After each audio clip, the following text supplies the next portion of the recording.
Now, effective immediately on this date, federal law enforcement agencies have been mobilized for a nationwide manhunt. Well, actually, it's actually a mom hunt. It's similar to the manhunt which rounded up many hundreds of patriots who visited Washington, D.C. on January 6th. Patriots who now sit in jail without bail or trial. Now, the unprecedented move against American mothers comes in response to a complaint by a shadowy school board organization, and this is a copy of their letter. It's addressed to President Biden, and it was obviously written by legal specialists, and it demands that the Biden administration act against American mothers to do this, to investigate and intercept current threats through executive authority, interagency and intergovernment task forces, and other extraordinary measures.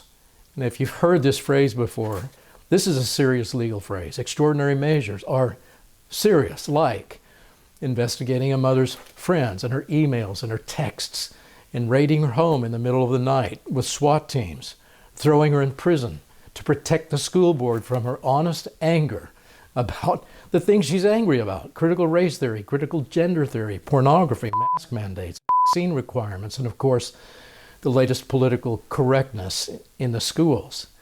Now, the letter says that this problem with mothers is a national emergency, and again, that's a legal term that they're defining in their letter and giving to the Biden administration. It's a national emergency that mothers are guilty of, and again, a legal phrase, heinous actions and crimes of domestic terrorism. And the Department of Justice responded within 2 business days with its own agreement. And here's the memo by the Attorney General. It gives corrupt school boards exactly what they want: a war on mothers, not unlike the Department of Justice war on terror that you're familiar with for the last 20 years. The Attorney General has officially called on all these law enforcement divisions to join the effort to prosecute parents, including this one, the National Security Division, which was created in 2005 to use counterterrorism and counterespionage to go after lethal foreign terrorists who are making war against the United States. Now, these anti-terror policies will now be directed at your wife and her friends. These anti-terror powers will be directed at her. And this is not just some political stunt to get moms to calm down. This is official government policy. And the specifics, it says in this memo right here, will be decided within 30 days. These agencies are getting together, and then extraordinary measures will be unleashed. Now, can you see what this is all about? Have you thought about this? Political philosophy professor C. Bradley Thompson can see, and he says it's now time for parents to get out of harm's way as they get their children out of harm's way. And he says, you've got to get out of the system now. Thompson, here's a quote from Thompson. He says, this is about turning complaining parents into domestic terrorists for the crime of being parents. It's about turning America's mothers into the legal equivalent of Islamic jihadists.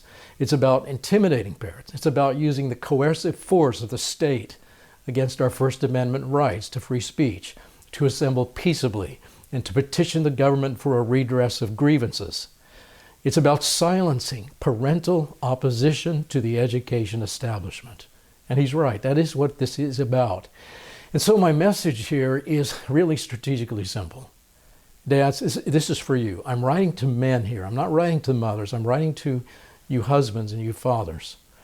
Instead of opposing an establishment which will never change, or expecting your wife to do this, you need to simply separate yourself from it before you accidentally tell the truth about it and find yourself on a most wanted poster, or see your wife on that poster. And man, you can read the Attorney General's letter in the link below, and you can see that it's not an exaggeration for me to say that your wife could be arrested in the middle of the night by a SWAT team and put in prison for months or years without bail and without trial. And this is how they will intercept with extraordinary measures the threats of domestic terror that they now redefine to include the actions of your wife. They will arrest the moms before they can confront any elected official. So men, can you count the cost of this? Do you realize how many attendees of the January rally, and you should have learned this by now, they were later arrested in the middle of the night by SWAT teams, and they're still locked up without bail and without trial, and charged, most of them only with misdemeanors. And do you realize that some of them were grabbed in the middle of the night because there was really just one email exchange that they might have had with some group that the Department of Justice wants to silence? And your wife could be charged with something way more serious than a misdemeanor. And you could easily lose your home to pay the legal costs. If you try to keep your job to pay for all this, what if your children are placed in separate foster homes? Have you thought this through? I want to offer you, as I close out here, a better, a safer, a more economical solution than fighting the deep state or pretending that raids on homes do not happen in America, or pretending that maybe you can reason with school bureaucrats. Please do not do what these parent groups did just this week. There was a whole group of them, and they wrote to this school boards association, pleading for the impossible. And what I'm saying is, don't do what they did. Here's what they said. Please engage respectfully and constructively with the country's parents, grandparents, and concerned citizens so that we might work together to address and improve the quality of America's public education system for all children. And my point, as you look at this is a delusion. The school board association will never work with, they will never work with you. They'll never work with this group of parents. They are working deceptively behind your backs to frighten your children and your neighbors with midnight raids, and to break up your family and to get your wife out of the way. So husbands, what are you going to do?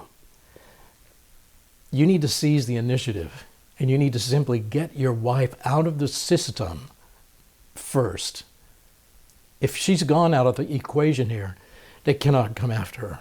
You need to remove your wife from this danger by simply leaving the school boards alone. Don't try to fight with them. Now, I can think of battles that have been going on since I was a boy with school boards. Not one of them ever succeeded in changing anything about the national federal curriculum that was being delivered to even to small communities that we were a part of. And the parents never succeeded in persuading the boards to exercise any power that they had, ever. And it's not going to start now. So leave the schools while you are still an intact family. It's time for you, dads. You've got to take drastic action now, and to stop pretending that any school board will listen and cooperate. So here are my 6 steps to freedom. Number 1, dads, take some time off work tomorrow. Bring your children home from the dangerous public school campus tomorrow, if not today. And this is legal in all 50 states. Don't let anybody tell you that it's not. Don't let anyone intimidate you about this. You can't. Number 2, if your wife is working and still has a job, have her give reasonable notice to her employer. Number 3, you need to take initiative. Rebudget your affairs for a single income lifestyle. Sell what you must for the sake of your wife and your children and your future. Sell your toys. Sell what you have to. Sell your house if you have to, and downsize for the sake of your children. Number 4, and then create your own education program at home so that your children will learn more about the real world than they ever could at a PC school. Millions of American families are now starting over on everything, not just education, but work and income and launching local entrepreneurial ventures. And as your children help you and your wife with real life solutions, even hard ones, tightening your belts, whatever you have to do to get by, working harder than you've ever worked. If they do that with you, they will learn about money and business and people and work and risk and reward. That's what you want them to be learning about. And if your wife is one of those really smart moms who knows that something has been really badly wrong with the government school curriculum, then your wife, she's really valuable. She is smart enough to know how to create something better for your children at home. And you can do this. Dads, you can do this as a family. Moms, you can do this. My wife and I did this for our children. We had 7 children, and we did this for all 7 of them. And you can hear about some of this in some of the links that I've included below. Number 5, please, once and for all, forget about reforming the school boards. This has never worked because the public schools of the 20th and the 21st centuries have never belonged to parents. They belong to an anti-family, anti-academic government. So the only educational options that parents have today is to peacefully leave the schools and do this peacefully, legally, lawfully. Don't draw a lot of attention to yourselves. Just get out.